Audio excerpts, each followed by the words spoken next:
Hello, everybody, and welcome back. Today, we are going to be talking about a series I'm super excited about. I don't know what this was, but I'm super excited about this series.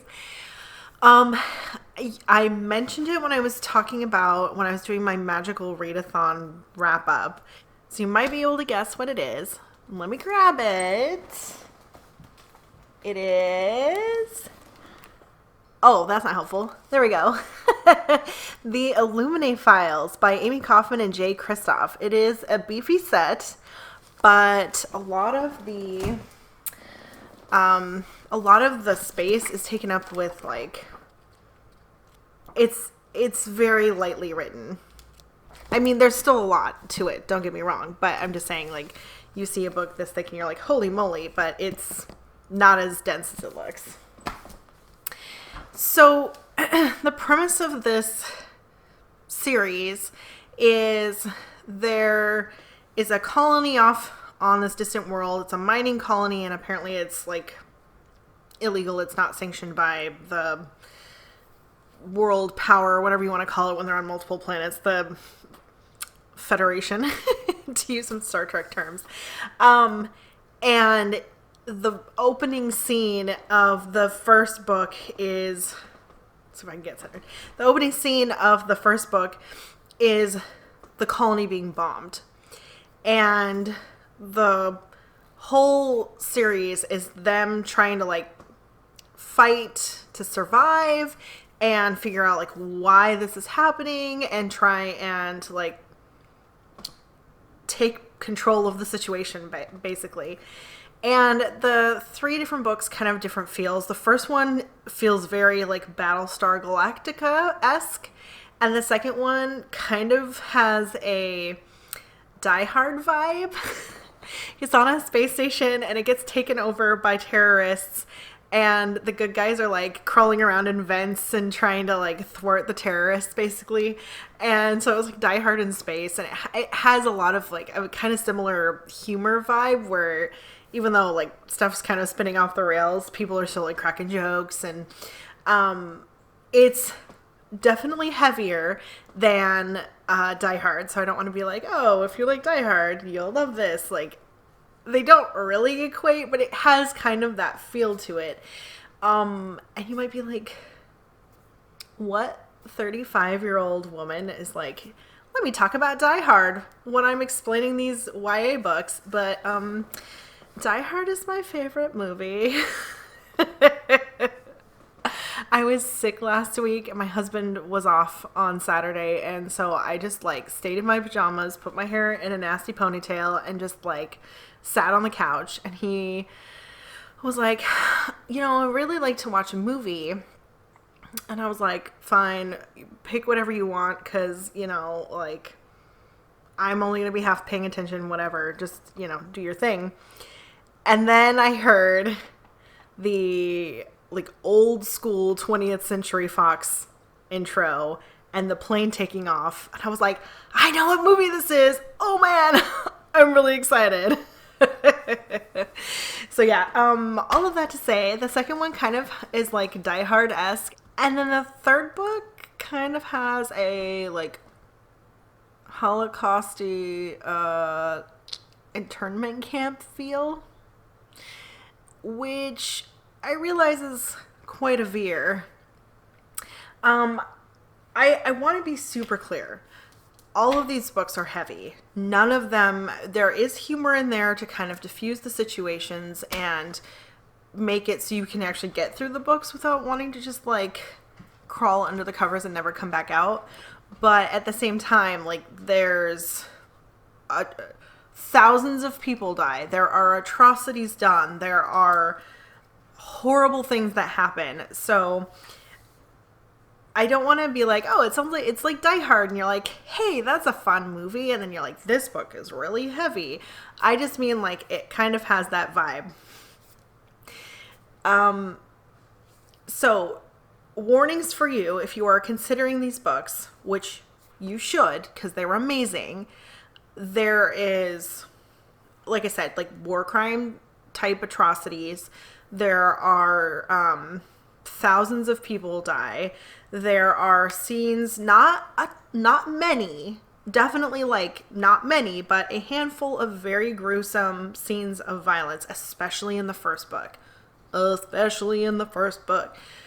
There is a lot of swearing. However, it is like edited out. It's redacted. So in the books, it shows up as, you get a lot of this sort of a thing. There are pages that just like have it all over. So anyway, you get that. And in the audiobooks, you get, here, you can see like a little more.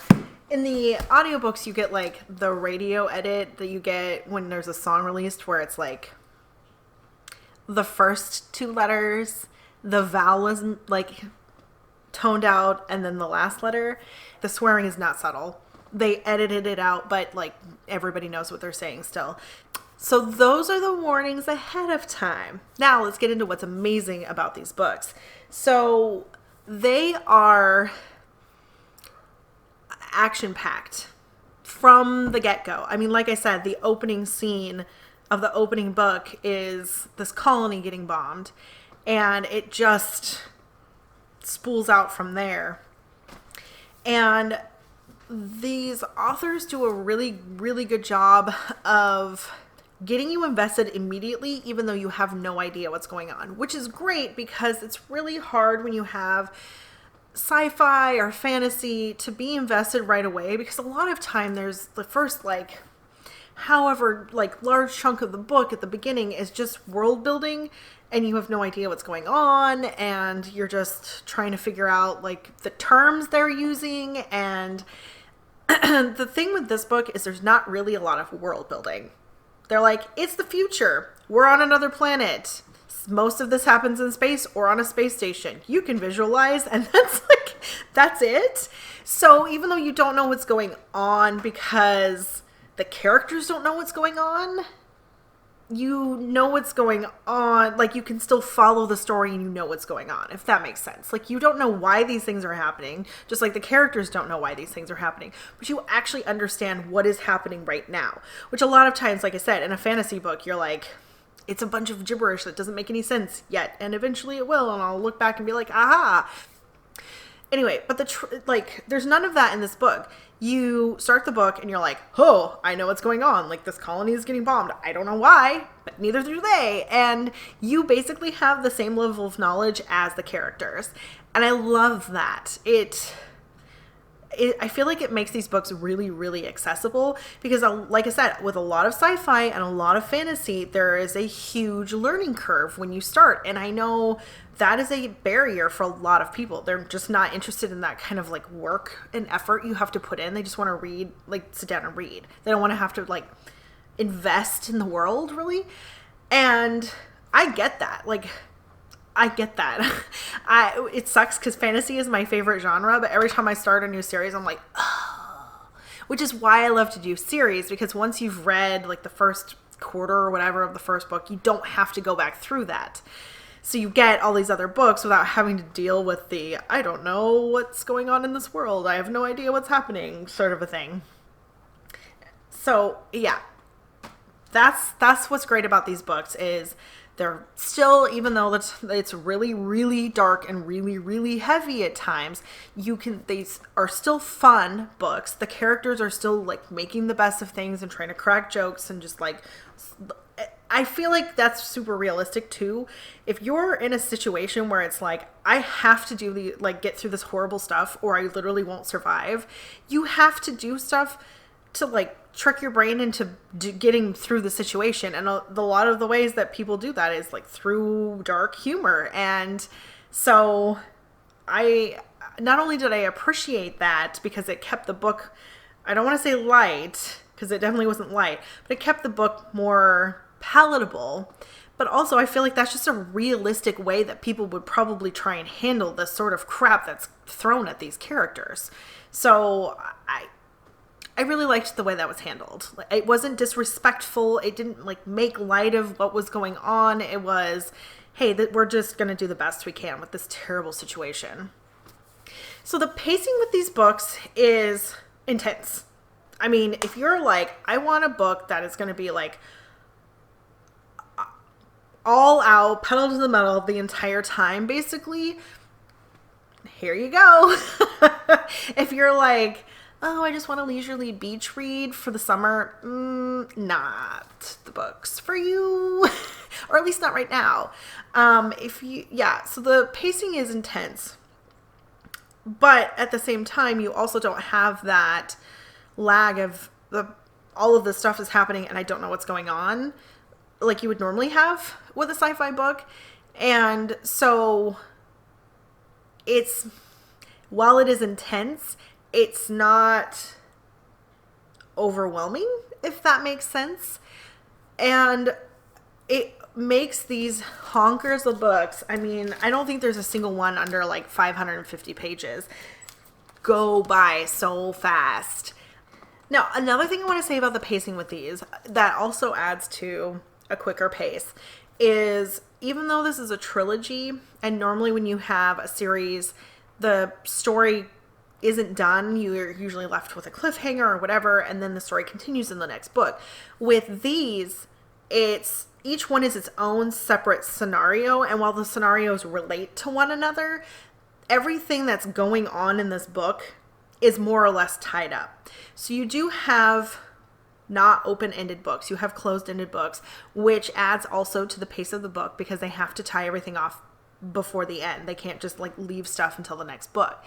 That's a thing that I like about that, just like pacing completely aside, is if for whatever reason you can only do one book at a time, you are not left hanging.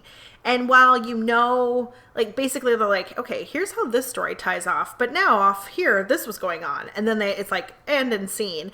And so you're like, okay, well, what was going on over there? But you're not actually left with this like, oh my gosh, it's like the crescendo of the story and all the characters are in danger and you have no idea how it's going to turn out. And then the book ends and you're like, ah. So here's this scenario. We've wrapped that up. Now here's scenario 2 and here's how they tie together. And now at the end of this book, we'll wrap that up. And then we'll like mention scenario 3 so you know where the next book's going. And then we'll open, book 3. So it's really good because if this is too much for you, if it is a little intense or whatever, and you're like, okay, I need to take a break, because they are also, like I said, very heavy, you're not going to be left having to just sit there and like, what's going to happen? What's going to happen? I don't know, because it was left on a cliffhanger. Because I definitely, like, after this, I was like, I'm just going to read a romance because this was a lot to process. But I also binged all 3 back to back to back. And so anyway, for characterization, the characters this is not a book about character development. Like, they're just not character-driven books. They are action-driven, plot-driven books. They are. However, a lot of the plot is moved forward because of these characters really figuring out where their limits are, how they can learn to trust one another and lean on one another, how their group blends and who's good at what and how they can like work that to their advantage. And so you do get a decent amount of character development, and it's character development of these people having to step into impossible situations and do impossible things and really finding out what they're made out of. And I loved it because it is not just a walk of discovery for us to get to know them. It's a walk of discovery for the characters as well. And they're continuously amazed at like, I did that. Look at what we've done together. Like, this is amazing. And I felt like it was really impactful and meaty without actually being dense in the book. It just kind of happened without there being paragraphs of backstory and all, internal monologues and all of this. I mean, not to say that there isn't sometimes them like struggling with a decision, but you really get a plot-based, like action-focused book. You get this really, like I said, impactful, like meaningful character development. Another thing with these books is they have a lot of characters.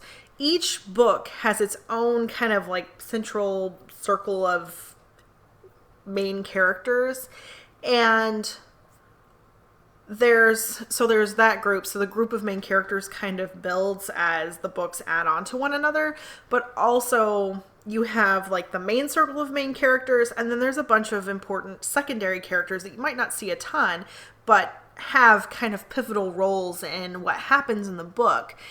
And so you not just have these characters really having like meaningful growths and moments, but you also have them kind of networking, if you will, and in meaningful ways. Sometimes it's like really making friendship connections with people, or sometimes it's them kind of learning how to use people, and sometimes it's just an unfortunate interaction that kind of sets events off. And so I feel like, well, again, these are not character-driven books. The characters drive the plot. So these are definitely plot-driven books, but at no point is any of this stuff like a natural disaster. This is people doing other like things to other people, and these people pushing back. So this whole plot is people-driven. So you do get a lot of, I keep saying the word impactful because I just spent like 5 minutes trying to think of the word I actually want to say and was not successful. But you have a lot of like really impactful interactions. And I feel like it just adds layers to the book. Books, because it's a series. So I think if you're someone who's like, I am all about the characters, I love a character-driven book, this isn't going to be for you. But if you're someone like me who needs to really be able to connect with the characters to care about the plot, you need enough character development to really be able to like connect and care about what happens to them. Otherwise, like, who cares about what happens in the plot? Then this definitely has enough of that. There is like still some significant character development, even though this is not a character book. So the background of this book is space for the first one. It is a space station for the second one, and then the third one is space / this planet that's not Earth. And the first and the second books have very minimal details. Like I said, they're like, it's space. You can fill in the blanks here. You know what that looks like. And then the second one is like, it's a space station. You can fill in the blanks. You know what that, you've seen any sort of sci-fi thing set in space ever. You can kind of fill in the blanks. The third one, however, since it is set on another world, does have some minimal detail, but it's not really about the planet. It's about the like internment camp style setup and just kind of detailing what the prisoners have been subjected to, basically. So you do get a little bit more kind of world building / background in that one, but not a ton. And it just doesn't need it. I mean, again, it's like, it's a ice planet.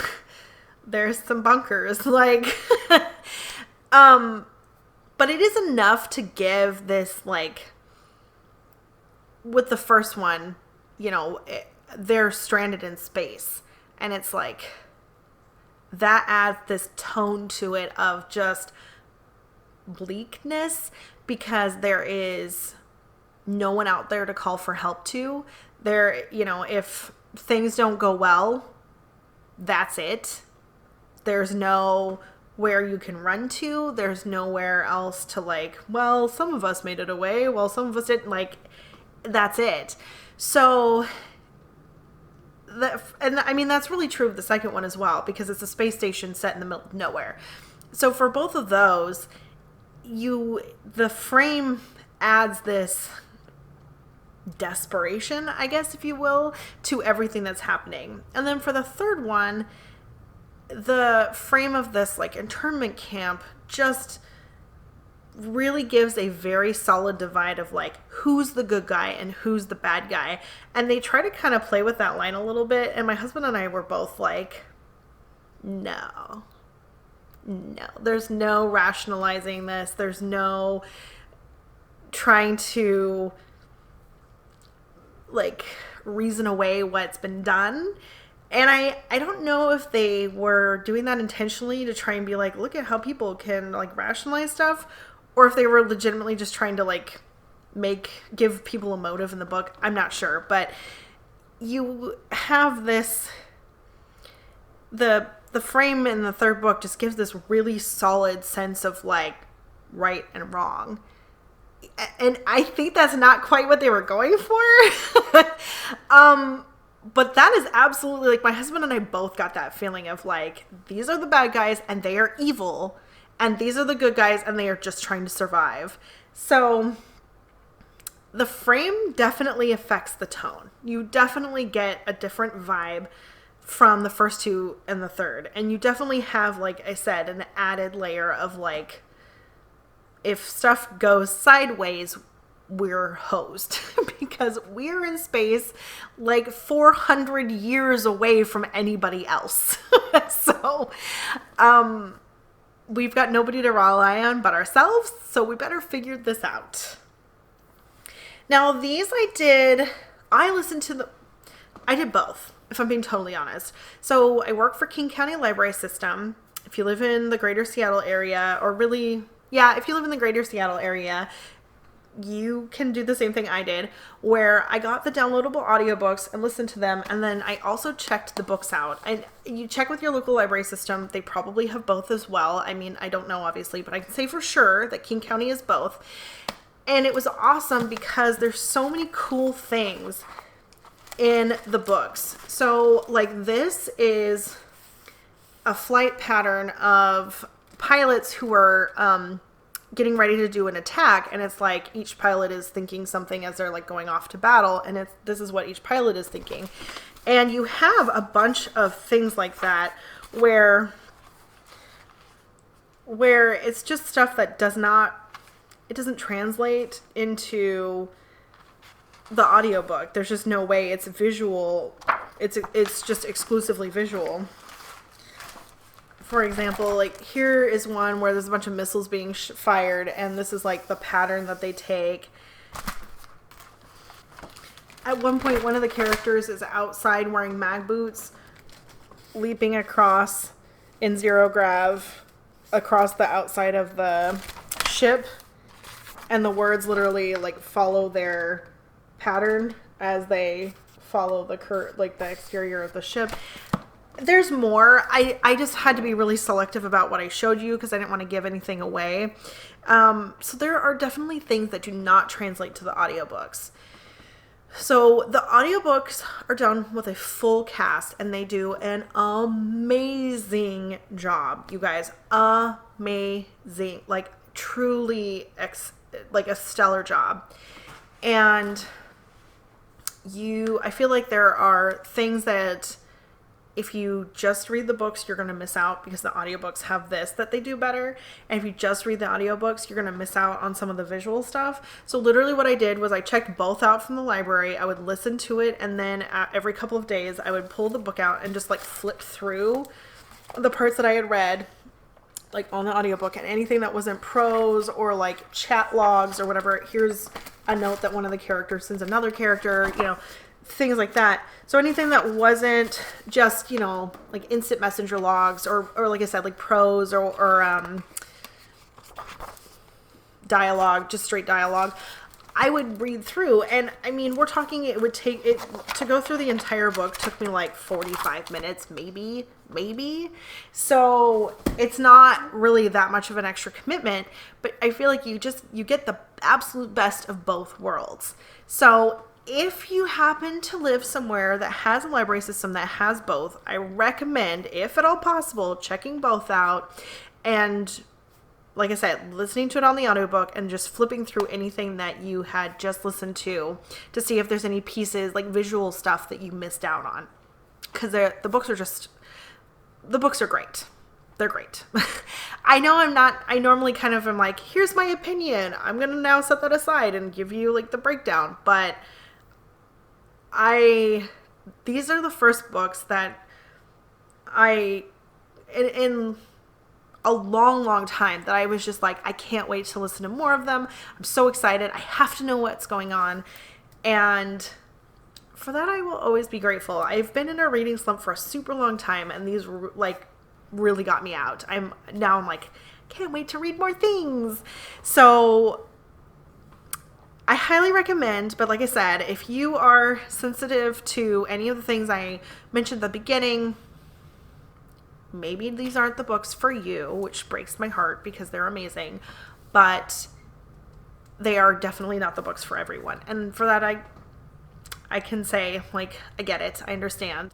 You just got to decide for yourself if that's something you want to read or not. But if you do, if this is something you're going to read, congratulations, because you're about to experience something truly different. Truly different. All right, my friends, I could talk on these a lot more, but really it's just going to get repetitive of me fangirling out. And it probably already has. This is going to be super fun to edit. But I hope you liked it. If you did, give it a thumbs up. Maybe subscribe before you leave. And until next time, happy reading. The Illuminae, here we go. The Illuminae Files. And yes, I know they're in the wrong order here. And my dog is looking out the window, growling at something. Nope, back to the window.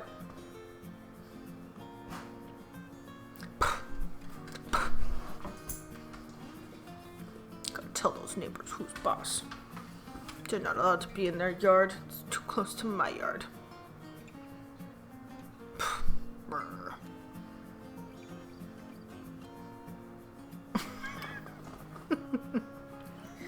But there's none of that hair.